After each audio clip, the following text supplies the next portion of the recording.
শাহজাদপুরে BNP নেতা হত্যার প্রতিবাদে যুবদলের বিক্ষোভ ও মানববন্ধন।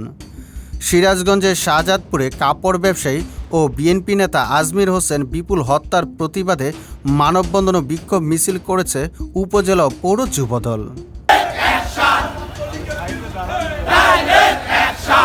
বৃহস্পতিবার ১৯ জুন দুপুরে শাহজাদপুর উপজেলা বিএনপির দলীয় কার্যালয় থেকে বিক্ষোভ মিছিলটি বের হয়ে শহরের প্রধান সড়ক প্রদক্ষিণ করে।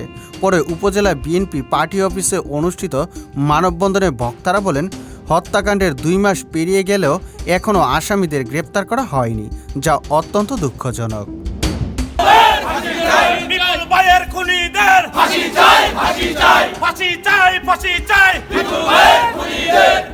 আমরা শাহজাদপুরের প্রশাসনকে আমরা জানিয়ে দিয়েছি, আজও পর্যন্ত অনেক আসামি খুনিরা ঘুরে বেড়াচ্ছে, তাদেরকে গ্রেপ্তারের দাবিতে আমরা রাজপথে নেমেছি।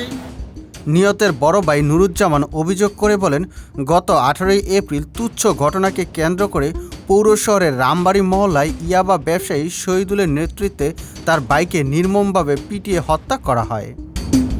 এ মানববন্ধনে অবিলম্বে দোষীদের গ্রেপ্তার ও দৃষ্টান্তমূলক শাস্তির দাবি জানান শাহজাদপুর উপজেলা বিএনপির অঙ্গ সহযোগী সংগঠনের নেতৃবৃন্দরা। সিরাজগঞ্জ থেকে মাসুম হোসেন অন্তুর পাঠানো তথ্যচিত্রে ডেস্ক রিপোর্ট। সুজিত মণ্ডল, সবার কথা।